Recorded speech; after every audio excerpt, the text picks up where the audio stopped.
Welcome to the Homeworkers Network, the show that is all about creating an engaged homeworkers community that shares best practice and leadership so that together we can grow and develop both our businesses and ourselves. How are you doing, Marcus? I'm actually very good, thank you. I think I look all right for a man who probably hit the sack about 4 a.m. You look really cool, mate. When I grow up, I want to be just like Marcus Boswell. Well, thank you, fella. That's nice of you. Right. Now, today, the show is about being organised, okay? And I think that's something that would resonate with all people who work from home because it's actually very easy to be disorganised. And that's exactly what I was when I first started working from home in 1999. And I learnt the hard way that unless I got organised, I was going to lose business. And in fact, I did lose business. I didn't turn up to pitches, not turning up to client meetings just because I couldn't be asked to put an appointment in my diary. It was that simple. So I then changed my whole, I suppose, attitude towards being organised and made some positive changes in terms of forming habits. So now, like you, and I know because I've heard you say this before, if it's not in the diary, it don't happen. Exactly. That's the same mantra in my house as in your house. Yep. If it's not in the diary, if my missus don't put it in the diary, I ain't there. It's as simple as that. What about you? I couldn't agree more. My wife and I, for the longest time, used to have many an issue with, I told you this was going on, or, you're not ready for that, or whatever it was, she would always be saying to me. And I'm like, always caught by surprise. And that for me was ridiculous. So this is, for me, it's a very exciting show in some ways because it kind of appeals to the geek nature of myself where I have to lock things down.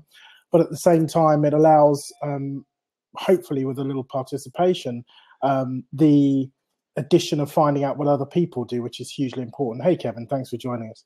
So yeah. I totally agree with you. Yeah, and there's just some things that you just you don't even need to do a lot these days to be organised. I mean, these little miracles that we carry in our pockets. Tricorders, these are tricorders. Tricorders. Do you know what? It's funny you should say that. It's funny. I've got two as well. It's funny you should say that. I was only saying to a friend of mine the other day because I'm a big Star Trek: The Next Generation fan. You're just smaller than me on that, mate. I reckon I've probably got your beat, but go on. I've watched every single one. In fact, I own all the box sets, and I've watched them several times. I know the scripts to some of them. And, some of the stuff that they showed that Gene Roddenberry put in that show, which was stuff of the future, very much we're living in that future right now. No question. That we, many of the things that we saw on Star Trek: The Next Generation, the technology in there. So, for instance, the replicator. Yep. We've got replicators now. They're called 3D printers. That's true. You went straight for the juggler with that one, huh? The tricorder. Okay, we haven't got a medical tricorder yet. Oh, we have. These are medical tricorders. You can measure kind of diabetes, all kinds of nonsense. Yeah, kind of. But like for instance, the communication, the FaceTime communication, which is what they did in Star Trek: The Next Generation. That was a thing of the future. Yeah, we're living in the future right now. Absolutely, and it's very, very exciting. And in the context of being organised, these miracles that we carry in our pockets is everything you need to be organised. Isn't that right? I could not possibly agree more. My entire life, in fact, somebody said to me once, how did you get into, obviously I work in social media with my organization, ADP, and, how did you get into this? And what is it with you in technology? You always seem to know what's going on in technology, all this kind of stuff. And I think, to be honest, from the earliest times, as a young lad, I was watching something very futuristic in Star Trek and things like that. And I mean, even the same thing with Star Wars now. I mean, they've transcended the generations, right? My kids, I've got a 6-year-old and an 8-year-old, just a few days ago, 8. And both of them, despite me, have have been raised on this kind of idea of, Star Trek or not so much Star Trek, but certainly Star Wars. I often come back and find them immersed, flinging their lightsabers around. It's only a matter of time until that's another reality, floating cars and whatnot. Well, I read a news article only the other day about holodecks, and that I can't remember what company it is either Samsung or Panasonic are already working with holograms and that type of thing. I would say that's probably an old hat right now, holograms in a sense. I mean, putting 4 crystals or whatever it is in the side of a room and projecting onto a table, this is something that they've been sort of, postulating for the longest time. I think the question with most things, when I was at university, in fact, when I was at college, I remember one of our marketing tutors always saying, to what is technology the solution? All right. So, for example, back in the day, we had roll down windows, right? Now you can't. Roll down windows seems crazy. It's electric windows all the way. But then again, to what is technology the solution? If you run out of battery, all of a sudden you can't get your window down. So it's a bit of a play on things. And I think it leads perfectly into what we're talking about in many respects, because unfortunately, this little thing that we're talking about, I am heavily reliant upon it, heavily, to the point where I try to make it so that whatever I'm doing on here fits several platforms, so that I'm not entirely, screwed should I drop it, break it, or destroy it. But there's no question, if a solar flare was to happen tomorrow, it wouldn't just be me, but I would definitely be, I'd lose everything. I'd lose people, contacts, history, the lot. Well, the whole world has become reliant on it to such a degree that, now, certainly in the UK, I suspect it's the same in America, that the internet is as much as a resource as water, as electricity. It's a utility. Absolutely. Have you not seen the meme that's gone around for quite some time? Hey, Ian, thanks for joining us.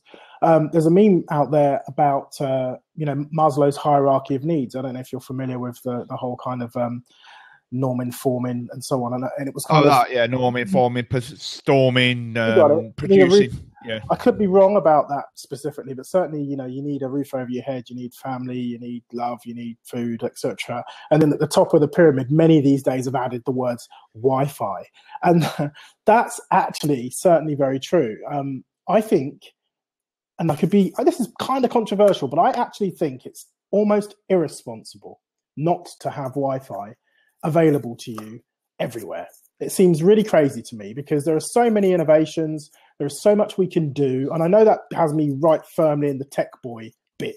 And there are going to be that, my wife would argue with this. We were in a forest, she was about to take a run, and I was frustrated by the fact that I'm sitting there with absolutely dead signal, nothing, right? And I find that very frustrating, because there are many things that you can do to enhance your life and other people's lives when you have, some tech. So I think it's kind of irresponsible not to have it myself. How do you feel about that? No, I completely agree. Couldn't agree more. In fact, I actually get separation anxiety if I don't. We went on holiday to Marbella in the summer, and while I had internet connectivity, it wasn't anywhere near as good as what I'm used to here at home. Yeah. In fact, it was positively asthmatic. It was that slow. And I was, it was actually spoiling my holiday. I know that might sound sad. Doesn't sound sad at all. But I need to be connected. It's that simple. Dude, I mean, it wasn't that long ago. I think you recall I went away with a family for, I think it might have been about a week, a few days. We went to a forest, and beautiful cottage, absolutely lovely, floor to ceiling windows. We had a hot tub outside the lot, which was great. But for 20 miles around, there was no internet whatsoever. My wife, she's crafty like that. I mean, she clearly planned this. She always does, because it's the only way she can guarantee I'll completely switch off. But much of what I do is actually, that can be achieved offline as well, but you have to prep for that. So we talked about Pocket in the past, even though they've made some ridiculous change just yesterday that's rendered much of my social engagement impossible right now. But I'm having words with them in the background about that. But yeah, I mean, as soon as you're kind of, you lose your internet access, you kind of lose some direction, which is. But for my business, Marcus, if I don't have access to the internet, my business don't function, because everything I do, I'm a content creator. It all lives in the cloud. Yeah. If a client if a client says to me, Paul, I need that image that you took at that event, I can't get it over to him if I don't have access to the internet. So, we have become heavily reliant on it. But the thing is that getting back to our subject of being organized, while when we don't have the internet, it causes us lots of problems. At the end of the day, these things are there to make our lives easier, more efficient, and more fulfilling, I would say. For sure. And you know what? I've been known to say, and I stand by this, but honestly, I don't know another person who uses this to the level that I do. I personally don't know anybody who uses their phone to the level that I do. You do. Okay. Me. Which is cool and would be expected. Well, we use them in different ways. I know that you, and I'm pretty sure your top tech tip today is, I'm not going to spoil it, but it's something that we've both been playing around with over the last sort of 12, 24 hours. You introduced me to it, and already it's changing the way I work and getting me even more organized. This is very important to me, actually, and I'll probably put that in the show notes. For myself, organization starts and begins and ends with workflow. It's a very, very big word for me, right? Because everything I do, and I'm trying to design it that way, if not for automation's sake, but everything I do has to have some bearing on my workflow. Now, you can name whatever you like. It's kind of like, Steve Jobs was classically known for his kind of black T-shirt and jeans, right? Didn't have to think about anything. Same thing with Einstein and others. Now, I'm not comparing myself with Steve Jobs and Einstein, even though I kind of just have. But what I mean is that as far as workflow is concerned, for social media, I have a social media workflow. When that's got a problem or is broken in some way, I get extremely frustrated with that. And indeed, like I just said, I contacted Pocket yesterday because they've broken my workflow with a new update. Whether it's using Google Plus, we talked about that again, with the demise of some of the most recent changes for email. That's broken my workflow, which is interesting and ironic because I don't know about you guys out there in the audience, but of course the Home Workers Network attracts a number of people who are clearly self-employed. Which means we've talked in the past about how you have to manage your discipline and all of these kind of aspects, in terms of your mental capability. But what I find is that if I concentrate on having the right workflow, I can kind of push the boundaries a little bit of, when I execute, if that makes sense. Now, sometimes that goes horribly wrong, as in the last couple of days, where because my thinking process, that measure 10 times and cut once kicks in, and I'm trying to kind of almost perfect something before I execute, that can catch up with you because all of a sudden you go to do something and then, part of your workflow is broken. Right, and you're done for, something's amiss and you have to find another way to do things, which means almost starting from scratch. But I definitely value having the right systems in place at the outset. And it's really fascinating to me the number of different things that I have to, but as a result, rely on.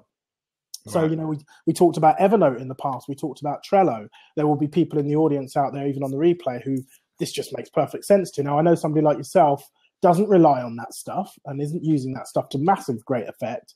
For me, I very much am. Not so much Trello. I'm trying to find ways because it sounds really sensible, but I certainly couldn't operate without Evernote at this point, I don't think.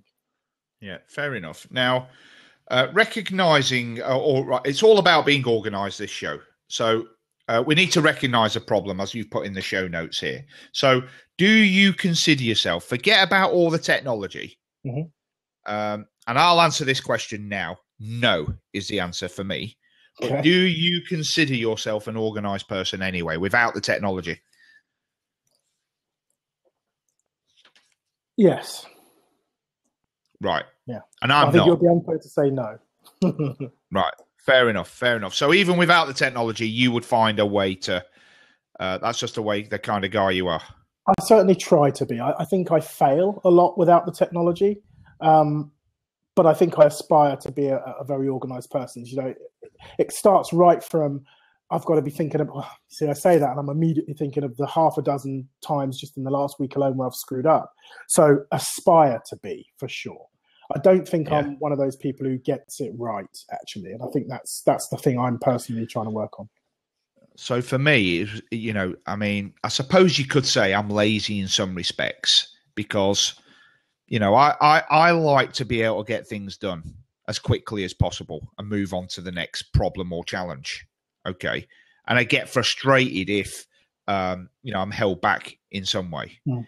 And it was because I am naturally disorganized that I realized that it was that disorganization that was actually slowing me down, and was a reason for some of the frustrations that I had in life. Right. And then just had to reprogram myself. Made some very simple changes. So, for instance, if somebody rings me up, whether it be a client or even a friend, and says, right, Paul, because I'm a busy guy, right? Let's put it out there. From the moment I wake up in the morning to the moment I go to bed, it's full on. I'm working constantly, and all the rest of it. So it's, the little changes that I made were, if somebody rings me up, regardless of what it's for, whether it's for personal or work purposes, and says to me, right, I need, let's get together. Let's get together for a beer. Let's go and have a beer tonight. Right? 7 o'clock. Even if it's this morning, if I don't put it in the diary, because I'm so busy and my memory's not that great, even if it's this morning you've rang me, I'll probably forget. And I won't turn up because it's not in the diary. Now, do you think, I go from... I'm wondering, do you find that's because you're defaulting to the diary as the driving force? Right. I was like that before. Yeah. And the busier I got, the busier my life got, the more unreliable I got. Right. And people, that's not good for business. If somebody says to you, right, I want you to come to my offices next week for a meeting to discuss something, and I don't turn up, that's not good for business. Yeah. Right. So that's what some of the little changes I made. So from that point on, almost every single part of my life is diarized. Right. Not down to not in a silly way. Not down to, I don't know, having dinner at 6 o'clock. It's not that silly. But anything that requires me to be somewhere at a certain time, it goes in the diary. I don't think that's a bad thing. I think that's the makings in the beginning of being pretty organized. But again, it depends on the diary solution that you use. So, I mean, I'll ask you, what diary solution are you using? I use the iOS diary. Okay. So I do and I don't. See, I am still, unfortunately, reliant on Sunrise diary, which we all know and have argued about the fact that, Microsoft bought them and then shot it in the head and decided they were going to chuck it into Outlook and steal all of the good stuff, which is what big companies do. And that's fine. But I'm glad that they didn't and haven't put an end date on, we're going to make this thing disappear by next week. So those of us who are still using Sunrise out there, are still getting the benefit of that. And I'm hoping somebody steps into the breach. But for me, the opportunity to kind of see at a glance on my day, or if not the day before, this is what's going to happen is becoming, I mean, we're adults, right? So I think it's a really powerful way to operate. And I often get frustrated with my missus when, and I always preface, love her as I do, I often get frustrated with her that we can be sitting here on a Sunday night and she'll then say to me, oh, where are you this week? Or, can you do this on such and such a day? Or I need you to do that on such and such a day. And I'm thinking, whoa, that's during this week. And that always frustrates me because I think way ahead of the week. So as much as she loves lists and, she'll get all of her folders out and she's very organized like that. And I kind of look over thinking that's very academic. For me, all I need is my phone and the ability to kind of go, remind me at 2 o'clock to talk to Dici. And straight away, okay, I'll remind you. My little assistant jumps in and says, okay, I'll remind you. And I'm good with that. Boom, 2 o'clock, I'll get something that will come up in my diary. They're very fully integrated. I don't see the need for all of that other stuff, to be fair. I think this works for me perfectly well. Yeah, absolutely. And it's not just calendars where I've got more organized. So I use the Task app as well. Okay, I use more. I use that. And actually, I went one step further than that. And added another app that does a similar sort of thing. In fact, I think I used this as my top tech tip in the very first episode, called Checkmark. Okay. And it does exactly the same, except it also adds another layer on location-based reminders and that type of thing, Right. which is quite cool. But essentially does the same thing. Because if I go to a client meeting and I say, right, yeah, okay, I'll do that, I actually need to, because again, if I don't put it somewhere, it won't happen. Yeah. If I've agreed to do something. So I use the task apps to do that. Well, I mean, it depends on which task app you're thinking about, because I, for example, used to use, hi Anita, I used to use, I've used a few, to be fair. I used to use Things for iOS, which I got very, very frustrated with because they didn't have an alarm, a physical alarm. So for somebody like you, it would have been a complete and utter waste of time because you put loads of stuff in it, but actually it doesn't remind you of anything at any time. You have to be going back to it to look at it, and that doesn't make any sense to me. So that was very frustrating. Good morning. And the other part for me was using Google Tasks, which I found kind of redundant. And for all of the things that they give you and then take away, as we've talked about, I find it amazing that that still exists. So for me, iOS reminders are perfect. The fact that they integrate with my Sunrise calendar, the fact that I can just hit a button, tell it just like I did earlier on to do something and it does it, the fact that I can create a diary entry. And ironically, I don't actually tend to use the diary entries in my iOS calendar. Because it's connected with Google, I tend to use that because that then populates Sunrise. So it's once again, it all comes down to workflow for me. Yeah. The other thing as well is that this technology is great, but you've got to use it correctly. You definitely do. So one other app which is baked into iOS or Mac OS that I use on a day-to-day basis is the Contacts app.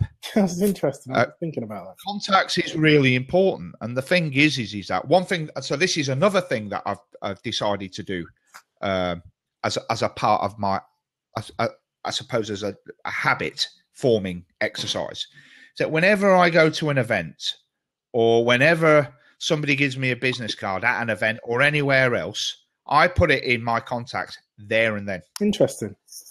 Do you know why I do that? Because I keep losing the bloody cards. That's how disorganized I am. If somebody gives me a business card, I pre-qualify with the fact that I'm not being rude because you give it back to them. I get their business card, I take a picture of it.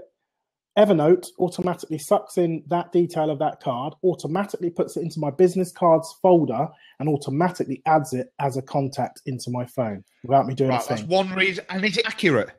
It's very accurate. And the thing is, you can see it as it does it. So, I mean, if there's a problem, you can just make changes right there and there. Because I tried an app. It was called, hang on a minute, let me just see if I can, called Contact, right? That's supposed to scan the business card, but it just wasn't that accurate, so I stopped using it. But if you say that Evernote is accurate, I might start using it just for that alone.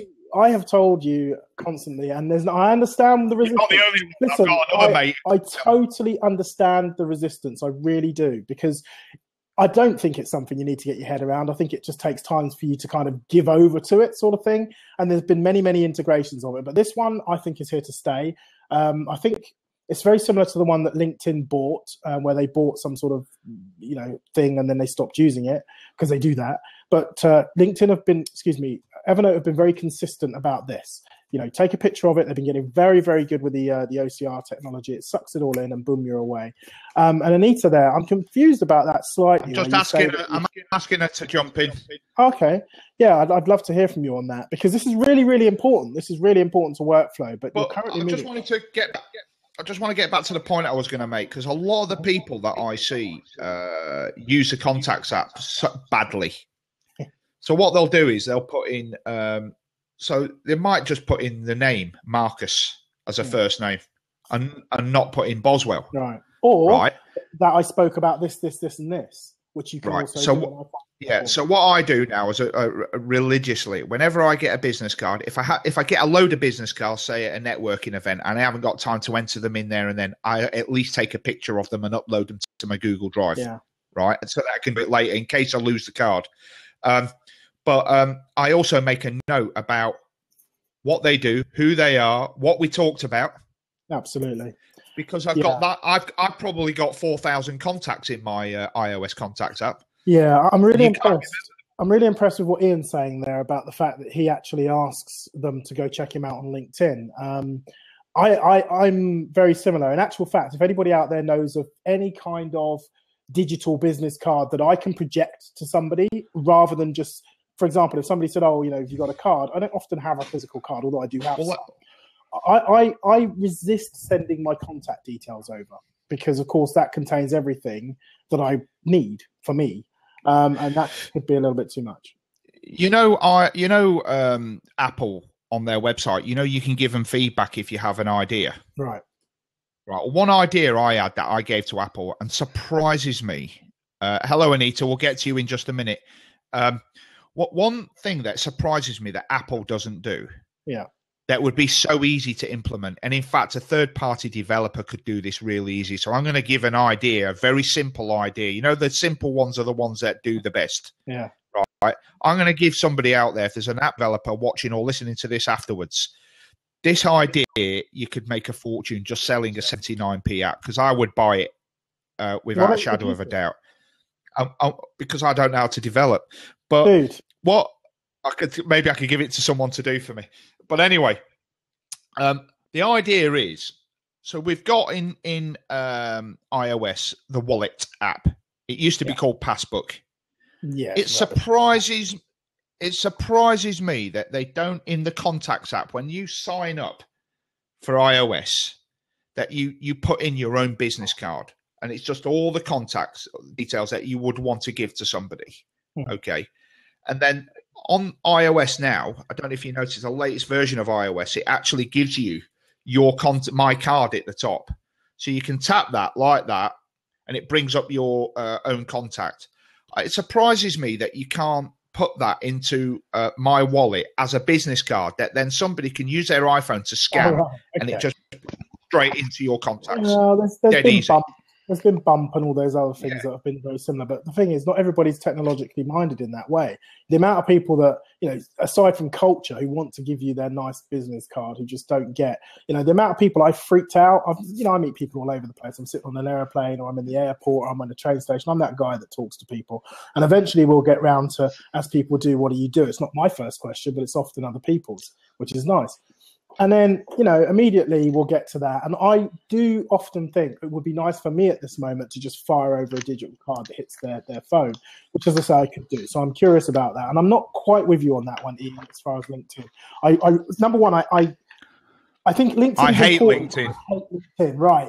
I think they are abusing my trust, right? I think. And mine. You know what happened the other day? There's Anita's card. Look, that's a really smart card, Anita.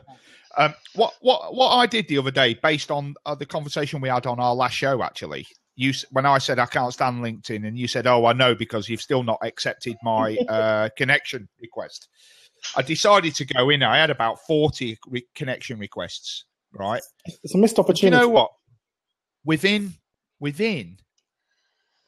a minute of accepting somebody's LinkedIn connection request, I get a phone call from this prick in London, right? It was because he realised I was a councillor at our local authority, and that he tried to get past the gatekeeper to get to the procurement department. He decided to ring me up and schmooze me. And I said to him, "Mate, do you think I'm bloody stupid?" And just hung up on him. That really wound me up. Really wound me up. LinkedIn is all about meeting people, right? So I don't personally have that attitude about that. I get that people there are going to want to make an approach, but I think that there's a right and a wrong way to do that. But let's not ignore Anita for the time being. How are you, Anita? Thank you so much. Hello, Anita. Good. I wasn't planning to call in this morning. Wow, that's how we. We always like to see you, Anita. And I just want to say as well that Anita's in America, and that Canada. You're not Canada. I always do that. Sorry about that. Anita's in Canada, which proves the true international flavour of this show. We've even got someone from Scotland in the audience. I mean, you don't get further away than that, really, do you, Kevin? But go ahead, Anita. You had a question. Well, you were talking about task apps, and right now I'm using the tasks in Google Calendar because I like Google Calendar, but what I'm looking for is something that I can put in a recurring task. So I do, I'm managing client accounts. I'm doing the same thing every day for, several clients. What I do right now is I put it in on Monday, and when I complete that task, I move that task to the next Monday. iPhone I would or like to Android? have something that I could check off, but it would still appear the next Monday. Do iPhone or you Android? use? I don't have an I iPhone. was going I'm to ask you Android. that. So the Reminders app does exactly that for you, and that's baked Yeah. into iOS. It's about time Yeah. you moved, Anita. I'm sorry, but can't do get it. yourself an iPhone. You know I what? can't can do it. I understand. don't like Kool-Aid. See, now that's all right. I'm not gonna be baited by that, but I get where you're coming from. I get it. I do. Honestly, I do. And I know that there's a whole bunch of people out there who are not into that. I get it. However, there's also a much bigger bunch of people out there who love the Android ecosystem because they claim that it's so much less constricted and all this kind of shenanigans. So for you, even more so, you should be able to find something that allows you to do that. And indeed, Ian, who's got dropping some bombs out there today, is saying that you can use Office 365 calendar to do that. Now, I think Let me get him in. on before. Ian, come in, will you? I and encourage explain that to Anita, please. I think you can add some because value here. I just bought Office 365, so I should really? have calendar, I would think. Yeah, You do. You probably ought to. Comes baked in. Ian, can you come in for a moment? I think he's feeling today. But yeah, you can definitely Ian doesn't want to because talk I've to me. used it. That's okay. Now I think was Ian in the past talking about Skype and Yeah, sort of that's him. I think Microsoft's his thing, right? And I kind of sat there chewing my fingernails, thinking, "Oh my god, I can't think of anything worse." But whatever works for you is whatever works for you. I mean, it's like the difference between me using Keynote all day long and then pushing everything to PowerPoint for everybody else. There he is. He's trying to get in. He's on his mobile. Philip Croshaw in the house. Might be a bit tough for you, Phil, huh? Anyway, so no, I respect that, and I think that if you're using some task app that makes sense for you, like I said earlier, I was using Things, which really just did not work for me in any way whatsoever. But everybody's got a different thing going on. Hey, Phil, how are you, my man? Hi guys, I'm not sure if you can get me. I think I've only got 4G. No, we're all right. You're a little max headroom, but you're all good. How are you, fella? I'm all right, guys. Really, really sorry. The meeting I had was the guy brought an entourage with him, which wasn't planned. So I ended up getting railroaded in a lot longer than I thought. Sorry. No worries. No worries. Well, Not we're a problem packing at all. Quality gems in our show today. I think this is so far so good on organisation tips. So since you're here, what's your go-to kind of organisation workflow as far as? And we've talked about calendars, tasks, and the like. Oh, crikey. Filofax. How did you guess? This sounds really bad, but it's the truth, is that I've got a very good memory, and I also tend to use the tools that I'm familiar with. So I'm also a little bit on the lazy side. I'm going to bear all here. I'm a bit on the lazy side, so I tend to use what works, and it's worked for me for quite a long time. So as a result, I don't tend to be particularly good. I don't have the patience to dig deep into different methodologies, different apps, different systems, because the way I'm kind of doing it works. So it's a little bit of if it's not broke, don't try and fix it. If I'm honest. Yeah, and a lot of people subscribe to that. I think for me, that's fair enough. I try to. The only problem with that is it closes your mind to anything new. Am I still here for everybody else? Yep, yeah. I can hear you. Yeah, the only thing is it closes your mind. So just in the last few days alone, I was so clinging on to my old piece of tech for and we'll discuss it in top ticks, but I was so clinging on to it, I didn't want to make any changes. And then when they cut the ties and said, look, dude, this is not going to happen anymore, you have to reach out and find something new. And if that's a bomb in your workflow, it just messes up your entire your way of working. It certainly does for me. So I think task apps are very, very important. And I think calendar apps are equally important to a lot of people. But I just want to say that, like Phil, my wife doesn't use the calendar apps. She never uses a calendar app on her phone. She has an iPhone as well. She doesn't use any of that. I said it quite flippantly about the Filofax, but that's exactly how my wife works, and she's the most organised person I know. Very reliable. Has a really good job that requires good organisation, and she works fine that way. Yeah, it's. I just use the iPad for calendar, which works for me. I use email quite a lot. I use reminders. I think I've said on here before, really high-tech stuff like the Post-it note, electronic Post-it notes on the desktop on Windows. To my to-do list. And I know Marcus is probably almost speechless with this horrendous admission. No, but it's like I say, it's kind of I'm the sort of guy where if it's painful, I'll make the change. If the level of pain influences my willingness to change and adapt. Yeah. And whilst it's not painful, I tend to stick with what I know just because of, I suppose, laziness as much as anything. What you just said there, Phil, you missed the beginning of the show. That's the exact reason why I got organised, because it was starting to get painful. Exactly. Cool. How are you getting on, Anita? I don't see tasks on the calendar, but I don't know. It might be standalone, actually. It might be a standalone app. Well, let's just to take a quick poll out there, right? So for those of you who are in the audience and in a position to make some sort of comment, put a 1 in if you're using a PC, and put a 2 in if you're using some form of Mac, if you can. So Deitch is on a Mac, as am I. Yeah, and everyone else is asleep. Oh, no, there we go. Okay. So that's us. Maybe the other guys out there at 3. What's he in on like that. He could be on some sort of remote scenario, or perhaps he's in another universe and he's just kind of toying with us. All right, cool. So there's quite a mix out there. Yeah, there's quite a mix, and I think that that can again equally determine what people are using, because I know that you, Paul, don't particularly like iPads or working from an iPad, and I do something. It's not that. It's just that since I got my 6 Plus, it does me. I don't need that extra real estate. Hey, Ian, how you doing? Yeah, not too bad. Now, I don't know what's gone on, but I don't know whether it's EE or it's the latest version I've had of the new Windows Insider program, but my internet's really been absolutely awful for the last week, so I haven't been able to really get on proper connections, even using 4G. Right.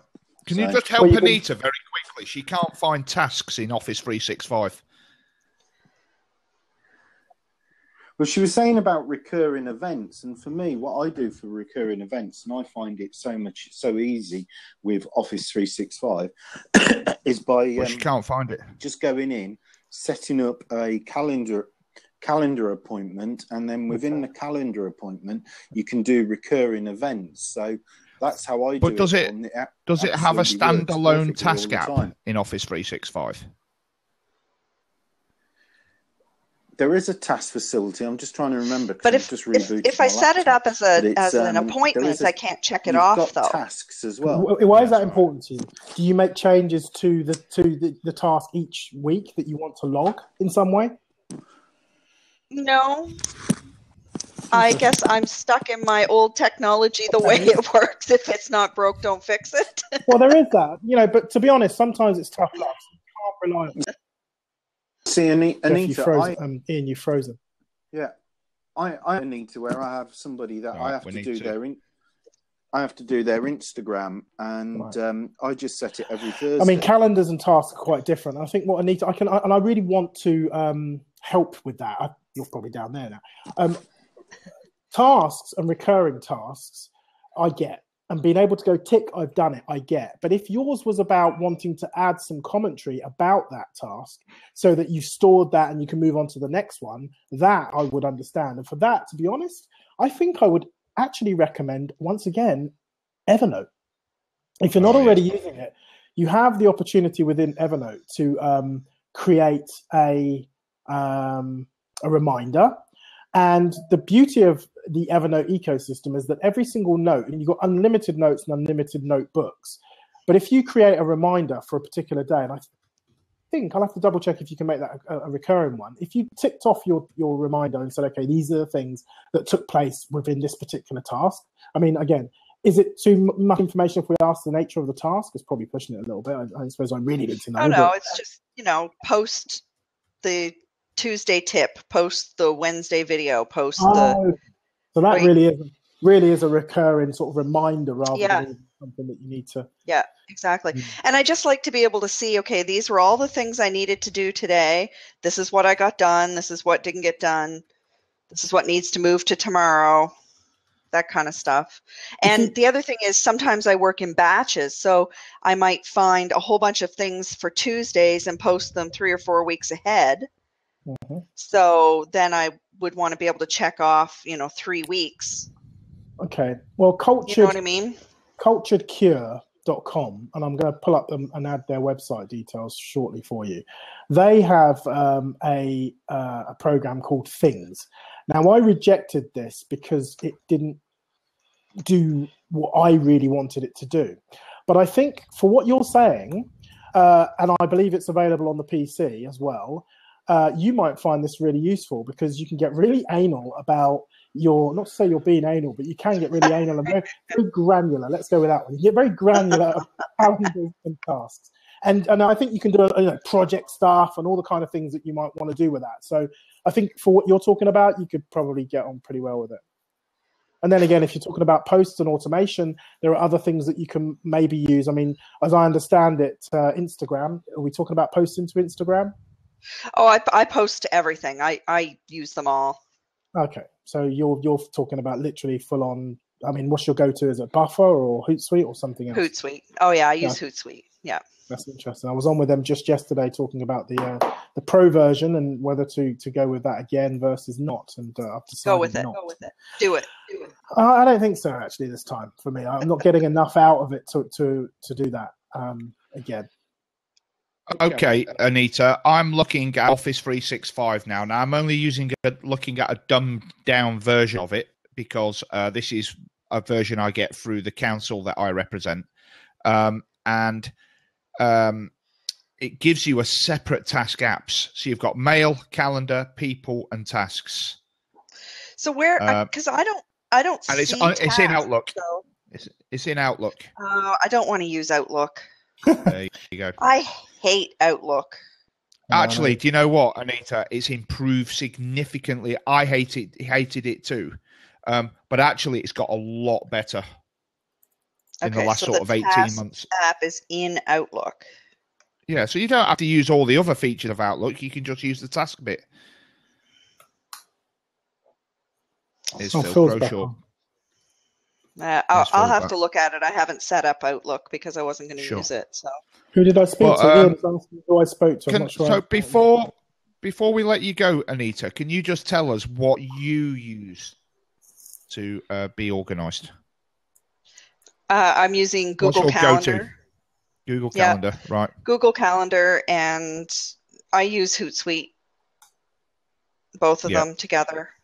I like Google Calendar because it's everywhere. I mean, it's on my phone. It's automatically synced. There are other apps that sync with it.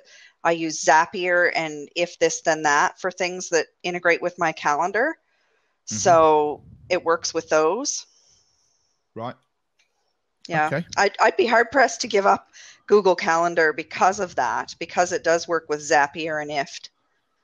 Yeah, they're very clever at working with a number of different applications. I like them for that. And I too, actually, my Google Calendar is my calendar, and it pushes everything to my iOS calendar, so I can then see it. But Google are very good at opening up their API, where Apple aren't as good at that. You know. So, I mean, virtually every great app that you've recommended me to, Marcus, plugs seamlessly into Google Drive. And that's no mistake. That's because I have to have it that way. But I've got to tell you, I'm grateful that I pay for Apple and therefore I can pick the phone up and speak to them. And it really winds me up that I can't get any support from Google whatsoever, not even out there in the Twitter sphere. I'm finding it hard to even get a community of people, even on Google+, that are prepared to, have a more detailed discussion about Google. It's a real failing on their part, I would say. But apparently, not that I have a business account, but apparently if you do have a Google business account, that you can actually speak to someone. Not bad, yeah. Pay us a fortune. But the thing is you say that though, Marcus. You give the old ready sign there. The thing is that I have a pro Google Drive account, and in any other sphere of the world that you have a pro service, you should be able to speak to someone. Agreed. Even if it's just on Twitter. I mean, I had an issue with Hootsuite yesterday, and I sent a direct message on Twitter. I got a response within 4 minutes. Yeah, I mean, there's no getting away from it. You're gonna. That's another show for me. Why do Google wind me up? That's a completely other show. Why are they awesome? But why do they wind me up? I feel like we should do a show about that. Yeah, I'm definitely held to ransom. We'll do a lunch hour networking about that. Well, listen, Anita, thanks for joining us. All right, a great friend of the show. We really appreciate your input as always. No problem. Talk to you later. Thank you. So now we're going to wrap this segment up now and move on to top tech tips. And I'll be honest, I haven't got a top tech tip, and that's how disorganized I am. Although I'm looking at something here now, and I think I might use that. Well, I'll take yours as well, because I've got some bombs to drop on people. I'm going to have 2 today, if that's okay with you. Phil, have you got any that you can talk about? I haven't, but I'm gonna blow my credibility massively with what I'm gonna say. What? Top tech tip: the sun is now free. Boom! Drop the mic. Right, on all that note, I'm going to boot you. It went behind a pay. No, let me explain. It went behind a paywall, as probably people might or might not know. But as an individual, I read quite a lot of serious stuff, and the sun represents titillation, a bit of light relief, if you like. Not quite page 3, but the storylines are a bit more lighter and a little bit more entertaining. So now and again, I do go on for a bit of light relief, but I've not been able to for a while. It's an adult, but now it's. It is, though, isn't it? Let's face it. Well, you asked. You did ask. No. I'm lightening the show. Yeah, no. I think that's a good one. Definitely. I'm speechless. Yeah. He's done me.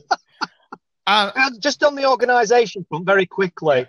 I'm just mentioning it now, but one of the things that's made a huge difference, I think we all know this, in terms of organisation, is just the ability to deal with stuff whilst we're on the move.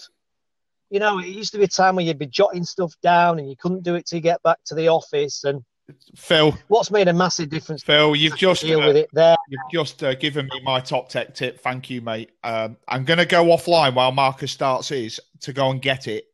But thank you. You've just inspired me for my my top tech. I'm going to sneak some in while he's gone. Quick, bugger off. Right, here we go. Go for it. First on, top tech tip is I'm going to start with a small one, and then I'm going to go to a different one. And if I can squeeze a third, I will. So the first one is an iOS app. So I'm sorry out there, Anita, and others of you who don't use iOS, but there is a program out there, and it's called Hours. I'll see if I can show you the actual. Do you see that? Hours. Okay. Now, what Hours does is it essentially just allows you to have a very basic time tracking system. Now, I'm not a big fan of time tracking systems, but I have to confess, my wife's a lawyer, and we were only recently talking about how she was struggling with some antiquated technology that they're currently having to use, and it just made perfect sense to me. Have you used this? Why not? Right? All you do is you put in what it is about. So I've got, for example, meeting. I was tracking Periscope at the time, networking, personal calls, whatever. You just hit the time button and boom, timer starts. That is literally as simple as that. It's color coded. So I mess with the lights. Color coded. The timer starts, just moves on. And you can put in. It's called Hours, and it's really just there to, in my case, give me at the time when I was tracking, how am I spending my work week?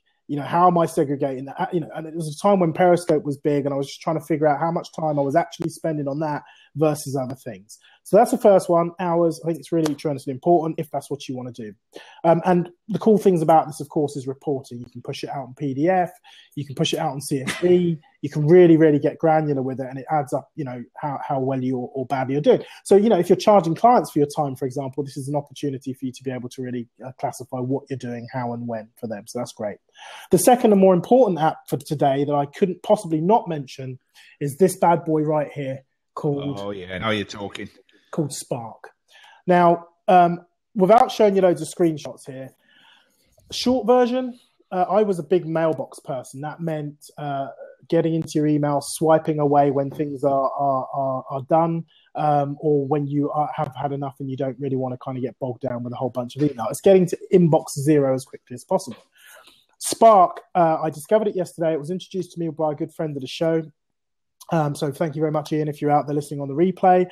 And what's fantastic about this is it segregates your email into really clever and smart ways. You've got a smart inbox, you've got your notifications, you get your newsletters, you get all of that kind of stuff, and you can just swipe away. And it does all kinds of other crazy integrations, but it's got showing some real fantastic promise. And I've been pretty much at inbox zero now ever since installing it, which has been pretty cool. Now, I know that's going to get out of hand at some point, but I actually believe it's better than Mailbox was, which is a big, big thing to say.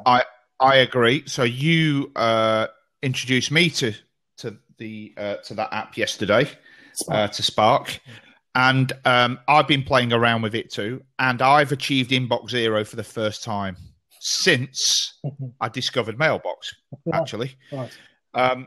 And I've got to say, it is fantastic. I've not even figured out half of its features yet, but definitely I think we're on to something with this app, because I've been saying for a long time on several shows, I've said it now, I think email is broke.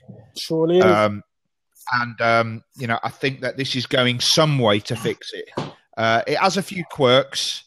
It's not perfect, but I think it's got a lot of potential, and it's something that is my go-to app, or has been for the last 24 hours for email. Yeah, and I love the fact that it's made by Riddle, or as they call themselves. Riddle.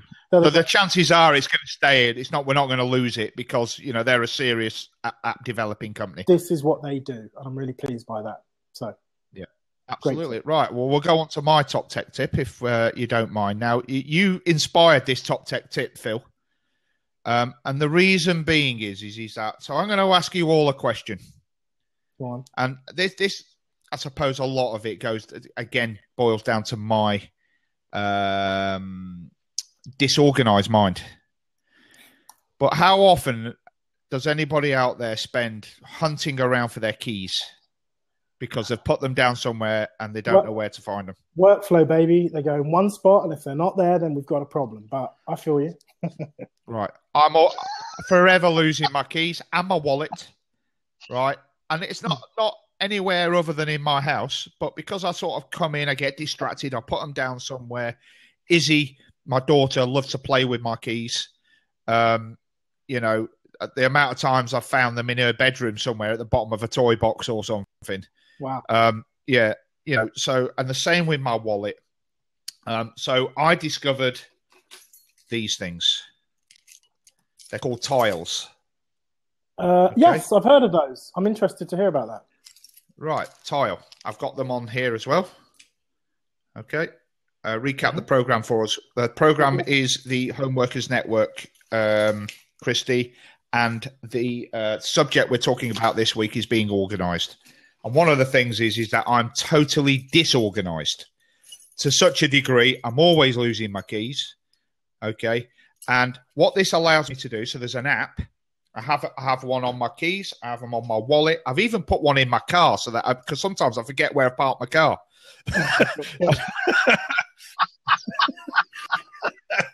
This guy. And the thing is this is getting serious. And the thing is that first thing in the morning, if you're hunting around for your keys at 9 o'clock and you've got a meeting at 9:30, it can take you 15, 20. It can make you late for the meeting. Can make you late. Can make me late. So what I've done is I've put this tile on my keys. There's an app on my mobile phone, and the great thing about this is that the feature I use the most when I lose my keys, and I'm going to demonstrate this for you now. the great feature is that you can then, so on my app here, you can see all the different tiles that I have there. Okay. That's my car key. And what I'll do is I'll put it near the microphone so you can hear this. I can make them ring. You hear that? That's pretty cool. So the tile's ringing. The tile's ringing. So the tile's got a battery then. And it's at a very high pitch. It's at a high pitch, so you can hear it. But it also gives you a proximity thing, so it tells you how close you are to it. Well, being in your house, you think pretty close. But okay, so how many can you get? How much do they cost? Where'd you get them from? Shoot. You can have an unlimited amount of tiles, I think. Right. Registered to you. That you can control. You name each tile. So I've named mine, my car keys, my wallet, whatever, car. There's a joke in there. Yeah. And but the other thing as well is that it works on crowdsourcing. So if you actually lose, you actually do lose your keys. Cool. Okay. You actually do lose your keys. And somebody with the Tile app on their mobile phone goes within range of those keys, you're going to get an alert. I'm in. But the thing is, don't buy Tile, Marcus. Buy something else? There is one significant flaw with the Tile. And it's so significant that I've actually ordered, and they're en route to me now, an alternative. Okay.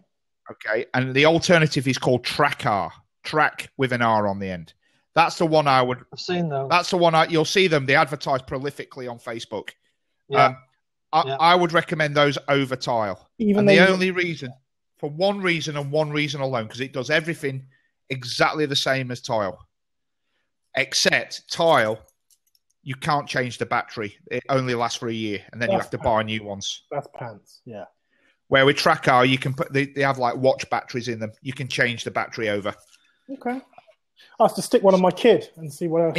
In fact, Marcus, don't buy one. Don't buy a Trackr because I've ordered a dozen of them. I'm going to be giving some of them to my clients for Christmas this year. Okay. They're on the way. I'll send one to you. See, this is why I love this man. Thank you, my man. I appreciate that. I look forward to testing that out. That'll be really nice of you.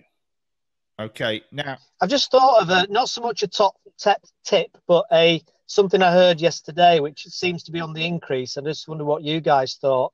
Is I've come across two people recently that have been telling me that their employer have been putting tracking devices on their cars to see where they are and to see what they're doing. And I what threw me on that one was what's the legal implications of that? There is none. Is an employer allowed to do that? Yeah, they are. I don't know. Yeah, they are.